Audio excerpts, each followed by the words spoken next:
జరిగిన మాట వాస్తవం. ప్రభుత్వం తరఫున నేను క్షమాపణ కూడా చెప్తున్నాను. ఎందుకంటే మనం అనుకున్న దానికంటే డబల్ 3 రెట్లు ఎక్కువ వచ్చింది. రైతులకు ఇబ్బంది అయింది. కళ్ళాలల్లో 15 రోజుల నుంచి రైతులు ఇబ్బంది పడుతున్నారు. ఆ మాట వాస్తవం. అందుకని మేము కూడా చింతిస్తున్నాం అందరం.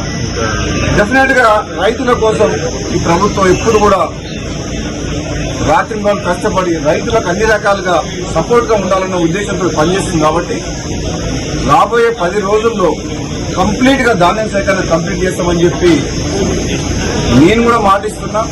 ప్రత్యక్షంగా నేను కూడా ఈ గోడౌన్ హ్యాండ్ ఓవర్ చేసుకుంటానికి అధికారులతో మాట్లాడి గోడౌన్ ఓనర్ ఒప్పుకున్నా సరే బలవంతంగా నోటీస్ ఇచ్చి తీసుకోవడం జరిగింది. ఇంకొక 1,00,000 టన్నులకు తిరుమలగిరి సూర్యాపేట మండలం అక్కడ ఒకటి ఉన్నది, అది కూడా తీసుకోమని చెప్పినప్పుడు అడిషనల్ కలెక్టర్ గారితో మాట్లాడినా. వచ్చే 10 రోజుల్లో ఈ ధాన్యం సేకరణ ఎప్పుడు ఇంత ప్రాబ్లం రాలే. ఈసారి వచ్చింది ప్రాబ్లం. ఈసారి దిగుబడి ఎక్కువ రావడం వల్ల, కాబట్టి వివిధ కారణాల వల్ల ఆలస్యం అయింది. మా రైతు సోదరులందరూ కూడా దీని పరిస్థితిని అర్థం చేసుకుని సహకరించాలని చెప్పేసి ప్రతిపక్ష పార్టీల అందరికీ కూడా నా విన్నపం ఏంటంటే, ఆలస్యమైన మాట వాస్తవం. మీరు కూడా ప్రజల పక్షాన చాలా సందర్భాల్లో మీడియా ద్వారా కానీ రైతుల పక్షాన మీరందరూ కూడా మీ పాత్ర పోషించిండ్రు.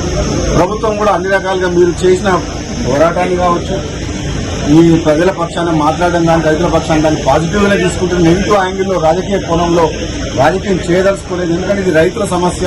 రైతులను కాపాడుకొని వాళ్లకు అండగా ఉండాల్సిన ప్రభుత్వం, ప్రతిపక్షాలు అన్ని పక్షాలు అన్ని పార్టీల వారు సహకరిస్తే నెక్స్ట్ 10 days లో కంప్లీట్ చేస్తామని చెప్పి నేను మీడియా ద్వారా రైతులకు ప్రజలందరూ కూడా తెలియజేస్తున్నాను. Thank you.